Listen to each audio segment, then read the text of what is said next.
Dan mulai! Dalam uji kecepatan dan ketahanan tingkat dewa, Cheetah segera memimpin. Bisa mencapai batas kecepatan di jalan tol dalam waktu 3 detik atau 120 km per jam. Inilah binatang tercepat di dunia. Tapi, cuma dalam 20 detik, ia tepar. Jarak yang ditempuhnya sejauh 7 kali panjang lapangan sepak bola. Kijang tanduk bercabang menyalip. Hewan tercepat di Amerika Utara ini mengungguli musuh alaminya, Coyote dan Bobcat. Wah, ngebut kayak fast food. Tapi larinya mulai melambat. Kijang ini bisa menempuh jarak berkilo-kilometer dengan kecepatan yang lebih lambat. Tak jauh di belakang, ada wildebeest biru. Selain super ngebut, hewan ini bisa menempuh jarak jauh hingga 1.600 km dalam migrasi tahunannya. Kita perlu naik mobil selama 20 jam agar bisa berpindah sejauh itu. Selanjutnya si raja hutan. Seperti cheetah, singa bisa berlari cepat tapi jaraknya sangat dekat. Cara berburunya dengan berlari mengejar mangsa, lalu menerkamnya dengan lompatan sejauh 11 meter. Hampir sepanjang truk semi-trailer. Tapi cuma dalam hitungan detik, ototnya mulai lelah. Hewan-hewan ini juga tak mau kalah. Kucing, kelinci, dan beruang hampir semuanya pelari cepat jarak pendek, sehingga akan kehabisan tenaganya kurang dari 1 menit. Coba kita lihat, mana yang ketahanannya paling kuat. Burung tercepat dan terbesar di dunia ini bisa menyaingi pelari cepat jarak pendek loh. Tendon di kaki burung onta seperti pegas, sehingga bisa melecutkan tubuhnya ke depan, tanpa perlu banyak energi. Tapi setelah 45 menit, larinya makin lambat dan akhirnya berhenti. Wah, si kijang tanduk bercabang lagi. Tahukah kamu, nama binatang ini didapat dari belahan mirip cabang garpu di tiap tanduknya. Cuma kijang jenis ini yang menanggalkan tanduknya setiap tahun. Biasanya cuma antler yang tanggal setiap tahun. Setelah 1 jam, unta masuk ke arena. Ia bisa mengangkut banyak muatan sejauh 25 mil dalam sehari. Tapi dengan berjalan, saat cuacanya berangin, unta punya 3 kelopak mata yang terlindung oleh 2 baris bulu mata tebal. Hewan ini juga bisa menutup lubang hidungnya loh. Wah, pasti bermanfaat tuh. Anjing penarik kereta salju masih bersemangat. Energinya banyak untuk mempertahankan stamina. Anjing ini mengasup kalori 5 kali lebih banyak dari anjing biasa, yaitu sekitar 10.000 kalori per hari. Tapi, wah, setelah 1 jam 20 menit, anjing berbulu halus ini juga tumbang. Zebra masih bertahan. Selama bisa menghindari terkaman singa, ia bisa berlari lebih cepat dari si pemangsa karena staminanya memang baik.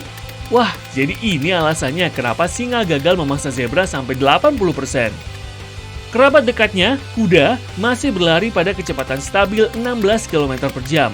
Meski kecepatan tertingginya bisa mencapai 5 kali lipatnya, kuda balap dilatih dan dikembangbiakan agar daya tahannya kuat. Limpahnya memumpahkan lebih banyak sel darah merah sehingga ototnya tetap mendapat suplai oksigen yang cukup. Tapi setelah 2,5 jam, kuda sudah keluar dari arena. Manusia ganti memimpin, melesat meninggalkan kepulan debu di awal kompetisi. Manusia cuma bisa mencapai kecepatan tertingginya sebesar 44,7 km per jam. Dan itu pun cuma selama sepersekian detik oleh sprinter Olimpiade Usain Bolt, bukan manusia rata-rata. Kerajaan binatang memang unggul dalam hal kecepatan, tapi manusia juaranya lari jarak jauh. Ini dibuktikan oleh pria bernama Dean Karnazes yang melakukan jogging sejauh 563 km melintasi Carolina Utara tanpa henti selama 80 jam 44 menit. Atau lebih dari 3 hari tanpa henti. Beneran? Wow! Spesies manusia telah berevolusi agar bisa lari dalam waktu lama. Tubuh kita tidak tertutup oleh bulu, tapi dipenuhi oleh 2-5 juta kelenjar keringat. Kita gesit dan bisa mengeluarkan keringat, sehingga suhu tubuh kita lebih stabil daripada binatang yang mengeluarkan panas tubuhnya dengan terengah-engah. Otot bokong kita juga kuat dan besar untuk menegakkan postur tubuh, sehingga pusat gravitasi dan bagian tubuh yang terbuka tidak terlalu terpapar sinar matahari. Kita menghemat energi, menjaga keseimbangan, dan tidak kepanasan. Berbeda dari mangsa yang diburu oleh nenek moyang kita dulu, kuncinya adalah kegigihan, bukan kecepatan. Tapi, manusia rata-rata yang pernah mengejar-ngejar bus akan tahu kalau kita perlu latihan agar bisa berlari dengan jarak yang super jauh. Cedera dan kerusakan otot, belum lagi persendiannya, memang sangat menyiksa. Pelari maraton biasanya perlu persiapan selama berminggu-minggu sampai berbulan-bulan sebelum mengikuti kompetisi.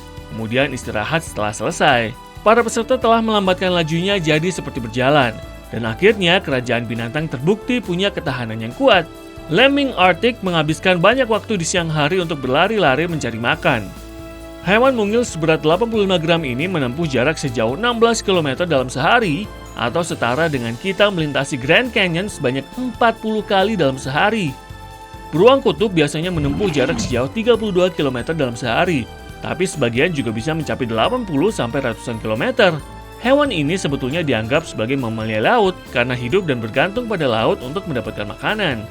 Kawanan serigala menempuh jarak sampai 50 km dalam sehari untuk mencari mangsa. Serigala penyendiri yang sedang mencari kawanan atau pasangan baru bisa lebih jauh lagi, sampai 800 km. Itu sama seperti kalau kita naik turun Gunung Everest banyak 50 kali. Ngapain juga sampai sebanyak itu? Selama migrasi tahunannya, rusa kutub bisa menempuh jarak lebih dari 4.800 km, melebihi jarak dari San Francisco ke New York. Saat musim dingin, warna mata rusa kutub berubah dari emas menjadi biru. Dengan begini, penglihatannya akan lebih peka cahaya selama masa-masa minim cahaya matahari. Wah, apa itu yang ada di angkasa sana? Si penerbang yang tahan banting. Ambil teropongmu dan perhatikan burung kolibri berleher rubi itu. Dengan badan seberat 1 keping uang koin, burung ini bisa terbang melintasi Teluk Meksiko yang berjarak 800 km selama kurang lebih 22 jam non-stop. Lumayan juga untuk ukuran burung terkecil di dunia. Wow, minggir-minggir! Peregrine Falcon sedang melesat dengan kecepatan 200 km per jam. Burung ini bisa menempuh jarak sampai 1.287 km dalam sehari dan kecepatannya mendekati 306 km per jam saat sedang menukik.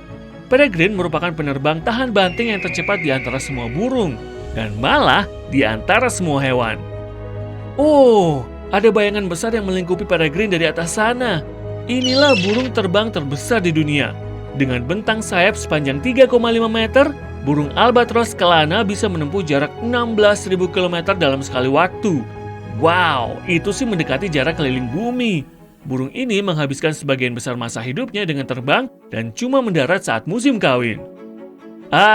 Ini dia capung globetrotting yang baru-baru ini menggulingkan kupu-kupu raja dari posisi pertamanya di kalangan serangga migran massal. Kupu-kupu raja menempuh perjalanan tahunannya sejauh 4.828 km dari Kanada menuju Meksiko. Tapi capung globe skimmer melintasi samudra dan terbang sampai sejauh 17.700 km. Kalau mau memecahkan rekor perjalanan terjauh di dunia, kamu harus berangkat dari ujung selatan benua Afrika, lalu berjalan menuju ujung paling timur Laut Rusia. Jaraknya sejauh 22.500 km, lebih dari setengah keliling bumi. Darah Laut Arktik menempuh jarak sekitar 30.000 km atau 3/4 keliling bumi selama 3 minggu. Dengan berjalan kaki, jarak segitu akan selesai dalam waktu 4 tahun.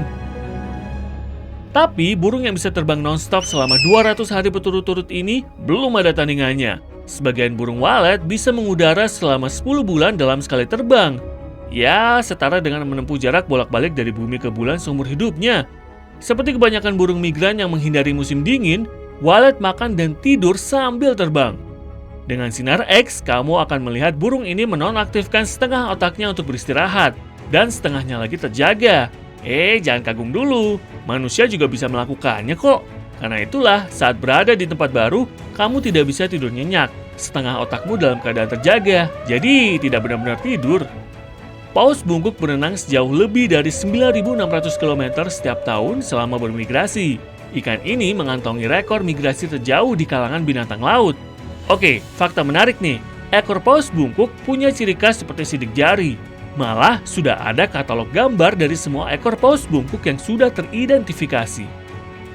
Wah, tapi kalau bisa ngakak, hiu pasti akan ngakak so hard dengan kemampuan si paus. Spesies hiu putih besar dan hiu mako atau kerabat sementara megalodon terus-terusan berenang selama hidupnya. Kalau berhenti, hiu ini tidak akan bisa bernafas. Gerakan yang konstan akan mengalirkan air ke dalam insang sehingga tersedia oksigen. Sebagian ototnya yang berupa jaringan otot putih tidak perlu oksigen agar tetap aktif. Fungsinya untuk membantu dalam proses berenang jarak jauh. Sedangkan jaringan otot merah perlu suplai oksigen dari darah dan digunakan untuk menyergap dalam waktu singkat.